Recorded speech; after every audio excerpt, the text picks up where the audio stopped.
नमस्कार अनि हार्दिक स्वागत छ बहसको आजको यो नयाँ श्रृङ्खलामा। म महेन्द्र भट्टराईका तर्फबाट दर्शकहरू, देश कोरोना महामारीको चपेटामा अझै छ। केही सुधारका सङ्केतहरू देखिए पनि खासमा चाहिँ कोरोना महामारी नियन्त्रण र रोकथाम अझै भइसकेको छैन भनेर भन्न सकिन्छ। यद्यपि सरकारका तर्फबाट लामो समयदेखि जारी लकडाउनमा केही खोकुलो आजबाट गरिएको छ। खासमा अन्तर्राष्ट्रिय सबै अध्ययनहरूले र नेपालमा पनि एउटा निष्कर्ष निस्किसकेको छ कि कोरोना महामारीबाट रोकथाम र नियन्त्रण गर्नका लागि, यसलाई नियन्त्रण गर्नका लागि सबैभन्दा अचूक अस्त्र भनेको खोप हो। खास गरी सरकारका तर्फबाट खोप खरिदका सन्दर्भमा के भइरहेको छ, यो विषयको सेरोफेरोमा आज हामी बहसको यो श्रृङ्खलामा कुराकानी गर्छौँ। देशका स्वास्थ्य तथा जनसङ्ख्या मन्त्री शेरबहादुर तामाङ हाम्रो स्टुडियोमा उपस्थित हुनुहुन्छ। मन्त्रीज्यू, स्वागत छ यहाँलाई हाम्रो कार्यक्रममा। सबभन्दा पहिला यो जटिल अवस्था भइराखेको बेलामा स्वास्थ्य तथा जनसङ्ख्या मन्त्रालयको नेतृत्व लिनुभएको छ। अहिले मन्त्रालय बुझ्ने क्रममै यहाँ हुनुहुन्छ। खास गरी अब के छ योजना यो महामारीबाट, यो सङ्कटबाट देशलाई निकाल्नका लागि यहाँसँग? अब यो महामारी सङ्कट अहिले नेपाललाई मात्र होइन, विश्वव्यापी नै यही सङ्कट हो। र तपाईँले सुरुमै भनिहाल्नुभयो कि यो सङ्कटबाट समाधान भनेको उपचार, अन्य उपचारबाट हामी चाहिँ रोकथाम खोजिरहेका छौँ, त्यस्तो होइन। त्यसै रोग लाग्न नदिने कुरा नै वास्तवमा रोकथाम हो। त्यसो भएको हुनाले रोग लाग्न नदिने चाहिँ उपाय त अहिले पछिल्लो कालमा विकास भयो। पहिला त त्यो पनि विकास भएको थिएन र अब खोपको विकास भइसकेको कारणले खोप प्राप्त गर्ने, जनतालाई सुरक्षित गर्ने, यो नै हो। त्यसले अरू उपायबाट बच्छौँ कि भन्दाखेरि बचेनौँ हामी, किनभने धेरै जनताले आफ्नो जीवन कोरोनाको कारणले त्याग्नु पर्यो। उहाँहरूप्रति श्रद्धाञ्जली छ। र हामी सबै हिसाबले अब जुन राष्ट्रले खोप उत्पादन गरेको छ ती राष्ट्रबाट खोप प्राप्त गर्ने, र नेपाल खोप उत्पादक राष्ट्र होइन, तर कतिपय कानुनी जटिलताको कारणले हामीले खोप उत्पादन गर्न आउन चाहने, नेपालबाटै खोप उत्पादन गरेर अन्य मार्केटमा लान सक्छु भन्ने कम्पनीहरू समेत पनि नेपालमा आउन नसकेको हिजोको परिस्थितिबाट हामी आज अलिकति त्यो तर्फ पनि अगाडि बढिरहेका छौँ। त्यसैले ती सबै व्यवस्थाहरू गरेर खोप प्राप्त गर्ने र छिटोभन्दा छिटो नेपाली जनतालाई सुरक्षित पार्ने, यो तर्फ नै हाम्रो लक्ष्य। खोप प्राप्त गर्ने सन्दर्भमा सरकारको तर्फबाट पछिल्लो अपडेट, किनभने सरकार अब दैनानुदिन अगाडि बढिरहेको एउटा संस्था हो। तपाईँले पुरानो मन्त्रीको उत्तराधिकारी अथवा त्यसलाई कन्टिन्युएसन मात्रै गर्नुभएको छ। त्यहाँ पनि तयारी पूर्व अवस्थामा पनि पक्कै थिए होला। तपाईँ गइसके पछाडि त्यसको अपडेट लिनुभयो होला। खोप आयात गर्नका लागि सरकारको तर्फबाट भइरहेका पछिल्ला तयारीबारे आम जनता अत्यन्तै उत्सुक छन् तपाईँको मुखबाट सुन्नका लागि। नेपाली खास गरी नागरिक दिदीबहिनी दाजुभाइहरूलाई म के आश्वस्त पार्न चाहन्छु भने हामीले खोप प्राप्तिको लागि जुन प्रयत्न गरिरहेका छौँ ती प्रयत्नहरूले सफलता पाउनेछ।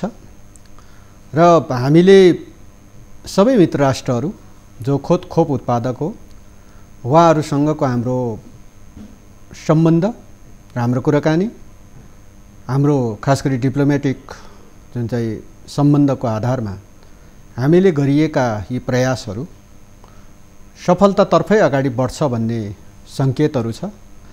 त्यस भएको कारणले केही समयभित्रै हामीले खोप प्राप्त र खोप सम्बन्धी केही सकारात्मक समाचारहरू नेपाली जनताले पाउने कुरामा म विश्वास दिलाउन चाहन्छु। एउटा महत्त्वपूर्ण कुरा के भने जनतालाई यो तपाईँको 65 वर्षभन्दा माथिका जो वरिष्ठ नागरिकहरू हुनुहुन्छ उहाँहरूलाई भनेर यसअगाडि कोभिसिल्ड जो चाहिँ एस्ट्राजेनिकाको अनुसन्धान र भारत स्थित सिरम इन्स्टिच्युटको उत्पादन भएको कोभिसिल्ड दियो, खोप दियो, र त्यसको सेकेन्ड डोज लाउनका लागि मानिसहरू प्रतीक्षा गरेर बसिरहेको परिस्थिति छ।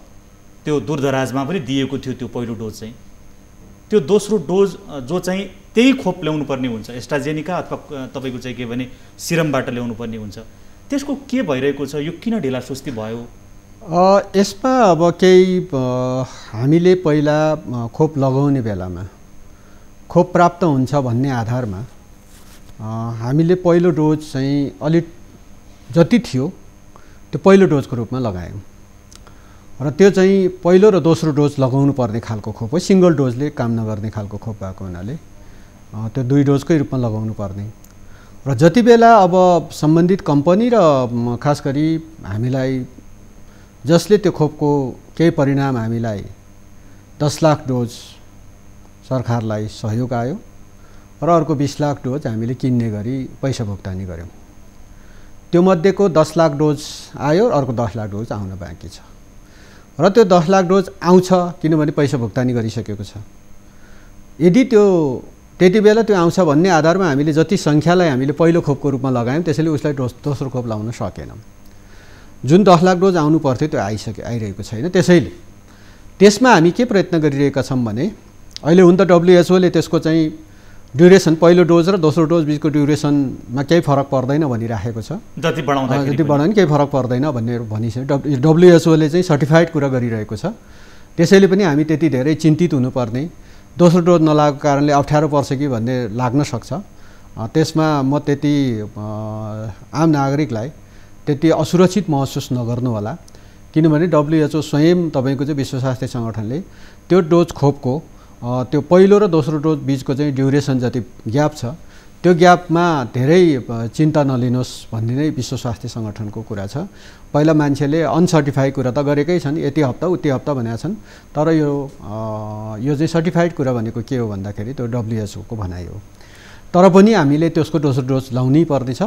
त्यसको लागि हामी प्रयत्न गरिरहेका छौँ। सम्बन्धित हाम्रा मित्र राष्ट्र भारतसँग पनि हामीले त्यसको प्रयत्न गरिरहेका छौँ र त्यसको माउ कम्पनी खास गरी बेलायतमा छ र त्यसमा पनि हामीले प्रयत्न गरिरहेका छौँ। सम्भवतः यो सम्बन्धी पनि अब केही दिनभित्रै यो सम्बन्धी मैले भने कि खोप सम्बन्धी कतिपय कुराहरू अब केही दिनभित्रै केही सकारात्मक समाचारहरू सुखद परिणाम सार्वजनिक हुनेछ। जस्तो यो यहाँ त भर्खरै स्वास्थ्य मन्त्रालयको नेतृत्वमा पुग्नु भएको छ। यसअगाडि खोप आयात गर्नका लागि सम्पूर्ण डिप्लोमेसी सबै कूटनीतिक प्रयासहरू गरिएका छन्।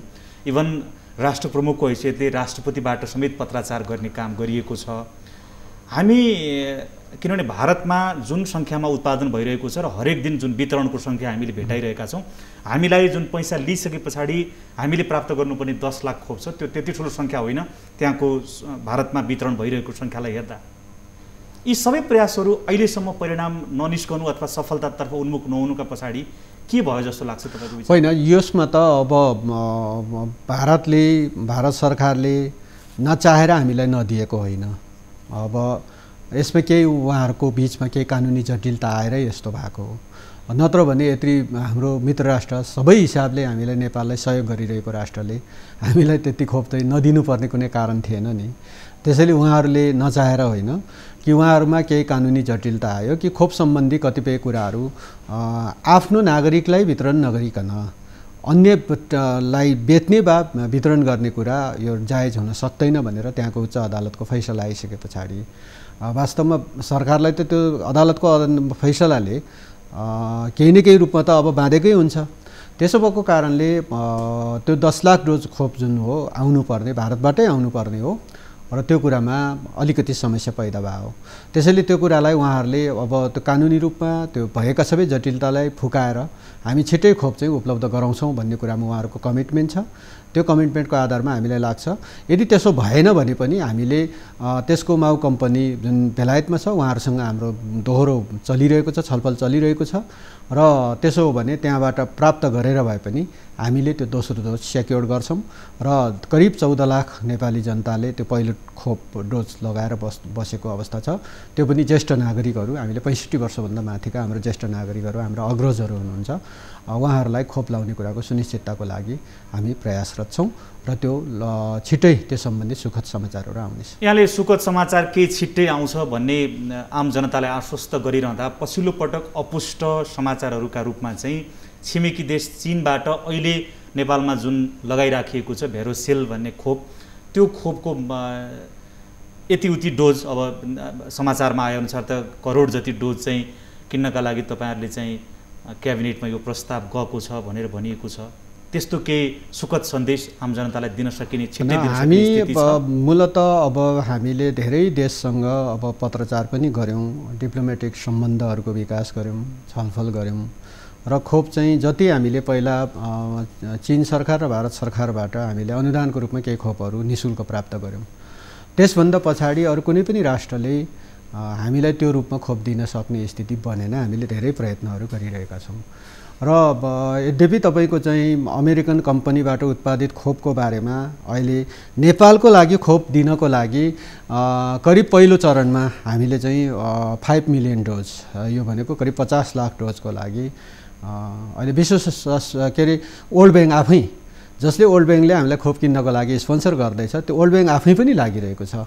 त्यसैले तपाईँको चाहिँ यी सबै प्रक्रियाहरू अगाडि बढिरहेको र हामीले चाहिँ अब खोप खरिद गर्नु किन्नै पर्ने स्थिति देखा परिरहेको कारणले खोप किन्ने सम्बन्धी कतिपय कुराहरू को बारेमा हामी अब नकिनिकन नेपाली जनतालाई खोप प्राप्त नहुने खालको स्थिति बनाए हुनाले त्यो सम्बन्धी कतिपय प्रक्रियाहरू को बारेमा हामी छलफलमा छौँ र त्यो छलफलका निष्कर्षहरू के हुन्छन् अब पछि हामी त्यो आउला कुनै बेला होइन। त्यसैले अब हामी हर तरहले सबै कोणबाट छलफल गरेर अन्तर्राष्ट्रिय स्तरमा जुन जुन राष्ट्रबाट खोप उत्पादन गरेको छ, मूलतः तपाईँको चाहिँ रसियनहरू, चाइनिजहरू र बेलायत बेस भएर भारत सरकार, त्यसपछि अमेरिकन बेस, खोप त यति नै हो। त्यसैले यति देशबाट खोप प्राप्त गर्ने कुराको चाहिँ हामी हर तरहको प्रयत्न अहिले अनुदानको रूपमा चाहिँ कसैले नदिइरहेको अवस्थामा हामी फेरि पनि भनिरहेका छौँ विभिन्न ठाउँबाट तपाईँ विभिन्न देशबाट हामीलाई सहयोग स्वरूप खोप प्राप्त हुन्छ भने सबभन्दा उत्तम कुरा हो। यदि सहयोग स्वरूप पनि प्राप्त हुँदैन भने नेपाली जनताको जीवन रक्षाभन्दा ठुलो कुरा अरू हुन सक्दैन। त्यस भएको कारणले किन्न पनि तयार छौँ भनेर विभिन्न देशमा हामीले खबर पठाएको अवस्था छ। हामी यो सन्दर्भ फेरि जोड्नेछौँ। दर्शकहरू, स्वास्थ्य तथा जनसङ्ख्या मन्त्री शेरबहादुर तामाङ आजको बहसको यो श्रृङ्खलामा हुनुहुन्छ। खास गरी खोप जो कोरोना महामारीको नियन्त्रण र रोकथामका लागि अचूक अस्त्र छ र संसारले यसको बढावाका लागि कार्यक्रमहरू सार्वजनिक गरेको छ। यद्यपि हामी खोप उत्पादक कम्पनी हाम्रो देशभित्र छैन, हामी त्यो उत्पादक देश होइनौँ। जुन देशमा उत्पादन भइराखेको छ त्यहाँबाट आयात गरेर छिटोभन्दा छिटो जनतालाई सुरक्षित बनाउनु पर्ने दायित्व सरकारको काँधमा छ। यो विषय जोडिरहेका छौँ। एउटा छोटो विश्राम लिन्छौँ, त्यस पछाडि फेरि उपस्थित हुनेछौँ। लाइफबोय हात धुने समयका साथमा लाइफबोय।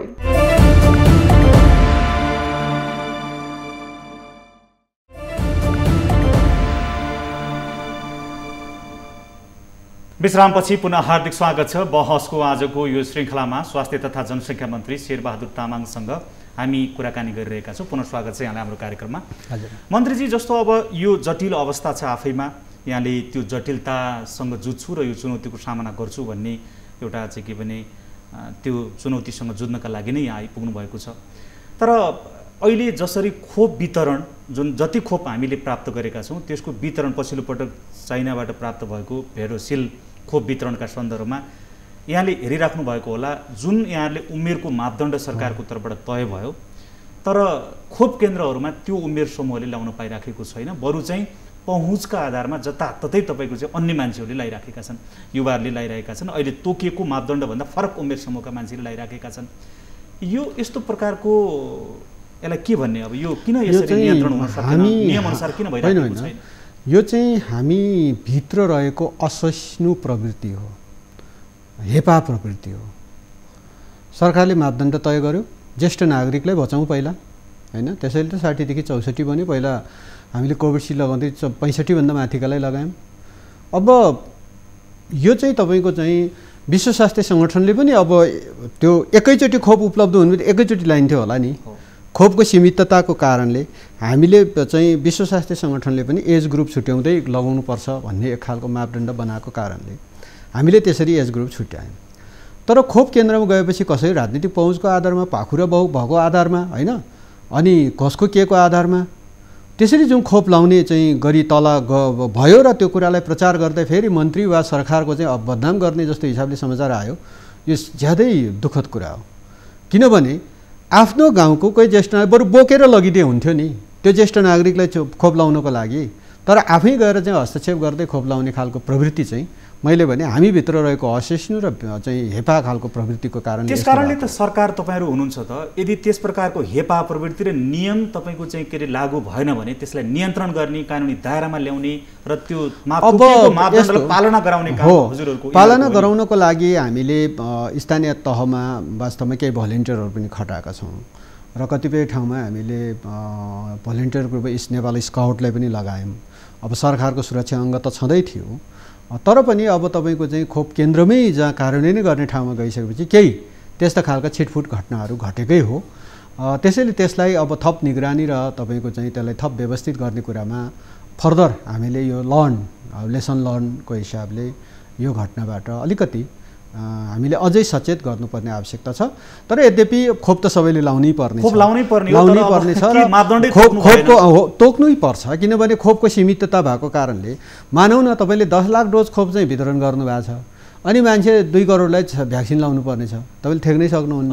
त्यस कारणले पनि त्यसैले त WHO ले पनि त्यही भनेको मापदण्ड छुट्याएर उमेरको मापदण्ड छुट्याएरै लगाऊ भनेर WHO ले चाहिँ हामीलाई सबै देशलाई एउटा मापदण्ड बनाइदिएको कारणले खोपको सीमितताको कारणले त्यस्तो अवस्था आयो। अब केही पर्सेन्ट इरर भयो होइन, इरर हुन सक्छ, त्यो नहोस् भन्ने कुरामा हामी सचेततापूर्वक अब सबै ठाउँमा पुनः फेरि अब अर्को पटकको खोपहरूमा हामी त्यो ढङ्गले लाग्छौँ। अब एज ग्रुपको हिसाबले अस्ति धन्नै 8.5 लाख हामीलाई चाहिँ खोप लाउनु पर्ने थियो 60देखि 64 वर्षको, सबैलाई लाउन भ्याएन, पुगेन। त्यो नपुग्नुको पनि कारण छ। फेरि पहिला चाहिँ तपाईँ कोभिडसिल्डको जस्तै पहिलो डोज लगायो, दोस्रो डोज चाहिँ लाउनलाई खोप पाइरहेको छैन। त्यसैले कसैले सुरक्षित गर्नु भने 2टै डोज लाउनु पर्यो नि। त्यसैले हामीले 60देखि 64 उमेर अवधिका जतिलाई लगाएका छौँ उनीहरूको लागि दोस्रो डोज चाहिँ सेक्योर गर्नुपर्छ होइन। त्यसैले हामी त्यो चाहिँ मापदण्डभित्रै छौँ र त्यो मापदण्डभित्रै रहेर हामीले खोप लगाउँछौँ र जति पनि तपाईँको चाहिँ देखिएका अब समस्याहरू छन् त्यसलाई फेरि पुनः त्यस्तो समस्याहरू नदोहोरियोस् भन्ने कुरामा हामी सचेत छौँ र नदोहोऱ्याउनको लागि हामीले त्यो अनुसारको व्यवस्था गर्नेछौँ। अब हामी यो लकडाउन अथवा बन्दाबन्दीको 1.5 महिना बढी अवधि सरकारको तर्फबाट लागू भयो र आम जनताले सरकारका ती आदेशहरूलाई पूर्णतया पालना पनि गरे, सबै घरभित्र बसे, छिटफुट सानातिना कुराहरू बाहेक सम्पूर्ण रूपमा लकडाउन पालना भएको थियो। अब जनताको तर्फबाट आजबाट त सरकारको केही न केही अलिकति खुकुलो पारेको छ हिजो अस्तिको तुलनामा, तर चाहिँ जनताको तहबाट चाहिँ अब यो लकडाउन यसै ढङ्गबाट अगाडि बढाउँदै गयो भने कोरोनाले त तपाईँको जीवन अप्ठ्यारो पारेको छ, त्यसभन्दाखेरि पनि भोकले जीवनलाई अप्ठ्यारो पार्दैछ भन्ने आवाजहरू उठ्न थालेको छ। सरकारले कसरी यसलाई व्यवस्थित गरेर लैजान्छ, खुल्ला पनि गर्ने र सुरक्षित पनि राख्ने सरकारको नीति के हो? अब यो चाहिँ के हो भने मेरो एकदमै विनम्र आग्रह हो सम्पूर्ण नागरिक दिदीबहिनी दाजुभाइहरूप्रति, खोप ल्याउँछौँ, खोप लगाउँछौँ, सुरक्षित गर्छौँ। समय लाग्छ, अलिकति समय लाग्न सक्छ, किनभने खोप नै विश्वको सबै जनसङ्ख्यालाई पुग्ने गरी उत्पादन भएको छैन त होइन। उत्पादक राष्ट्रले स्वयं आफ्नो देशमा पनि त खोप लाउन सकेका छैन पुरा जनतालाई।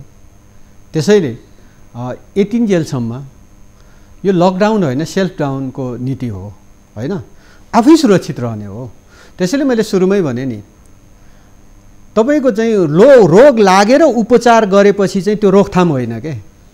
रोकथाम भनेको रोग लाग्नै नदिने कुरा हो। रोग लाग्न नदिनको लागि के उपाय अपनाउने हो त? सरकारले त निरन्तर भनिरहेको छ, सञ्चार माध्यमहरूबाट भनिरहेको छ सरकारले कि तपाईँहरू सुरक्षित रहनुहोस्, सुरक्षित रहन यो विधि अपनाउनुहोस् भनिरहेकै छ त। र त्यो विधि अनुसार लकडाउन मात्रै गरेर तपाईँले भनिहाल्नुभयो कि लकडाउन मात्र गरेर समस्या समाधान होइन। त्यसैले सेल्फ डाउन पनि हो, आफूले आफूलाई सुरक्षित राख्ने कुरा हो। र खोप पाउनु अगाडिसम्म, खोप लाउनु अगाडिसम्म कमसेकम सुरक्षित रहनुहोस्। लागेपछि त लाग्यो त, कसैलाई पोजिटिभ भए पनि केही कुनै जटिल चाहिँ त्यो समस्या नदेखिकन पनि निको हुन्छ, तर कसैले त यति जटिल हुन्छ कि मृत्यु हुनु पर्यो नि त कसैलाई। त्यसैले लाग्न नदिनु सबभन्दा ठुलो बुद्धिमानी हो। प्रिकर्सन लिने कुरा सँगसँगै सरकारको तर्फबाट खुलाउँदै जाने अवस्था रहनेछ। अब आम नागरिकले आफूलाई सुरक्षित महसुस गर्ने हुन थाल्यो भने त फेरि पनि त बन्द व्यवहारहरूको कुरा छ, तपाईँको धेरै तपाईँको चाहिँ आर्थिक गतिविधिको कुरा छन्, उत्पादनसँग जोडिएका कुराहरू छन्। हामी उत्पादनमै भाग लिन नसक्ने खालको स्थिति बन्यो भने त तपाईँले अघि भने जस्तो कोरोनाभन्दा ठुलो महामारी अर्को हुनसक्छ। त्यस्तो नहोस् भन्ने कुरामा हामी सचेत छौँ। त्यसैले आम नागरिकलाई, आम दिदीबहिनी दाजुभाइहरूलाई हाम्रो अनुरोध छ, सरकारको तर्फबाट अनुरोध छ कि खोप पाउनु अगाडिसम्म तपाईँहरू कमसेकम सुरक्षित हुनुहोस् र आफू सुरक्षित दूरी कायम गरेर कुनै व्यवहार गर्नु छ, कुनै काम गर्नु छ भने त्यसरी गर्नुहोस् होइन, धेरै भिडभाडमा नजानुहोस्। तर यद्यपि म आफै अहिले नेपाल सरकारको एउटा जिम्मेवारीमा छु। अब भिडभाड छ, भेट्न चाहन्छन् होइन।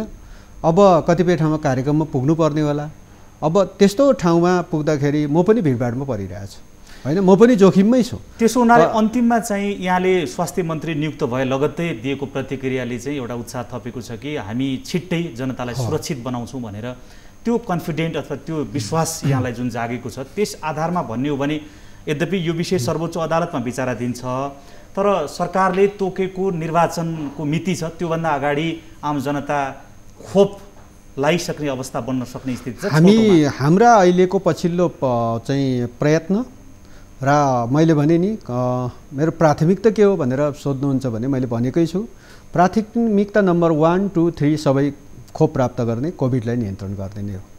त्यसैले पछिल्ला हामीले जति चाहिँ प्रयासहरू गरेका छौँ, प्रयासका कतिपय सूचनाहरू, कतिपय हामीलाई आएको म्यासेजहरू हेर्दाखेरि हामी छिट्टै वास्तवमा नेपाली जनतालाई खोप प्राप्त गरेर सुरक्षित गर्ने ठाउँमा पुग्छौँ भन्ने चाहिँ हामीलाई विश्वास छ। हस्, हामीलाई महत्त्वपूर्ण समय दिनुभयो, समय र संवादका लागि यहाँलाई धेरै धेरै धन्यवाद। हजुर, धन्यवाद। हस् दर्शकहरू, उहाँ हुनुहुन्थ्यो स्वास्थ्य तथा जनसङ्ख्या मन्त्री शेरबहादुर तामाङ, जोसँग खास गरी खोप आयात र जनतालाई सुरक्षित बनाउने जुन अभियान छ त्यसमा सरकारको तर्फबाट के पहल कदमी भइराखेको छ त्यसको पछिल्लो गतिविधिबारे कुराकानी गऱ्यौँ। अर्को श्रृङ्खलामा नयाँ विषय र पात्रहरूका साथ फेरि उपस्थित हुनेछौँ। यो कार्यक्रमबाट आज हामी सबैलाई बिदा दिनुहोस्। नमस्ते।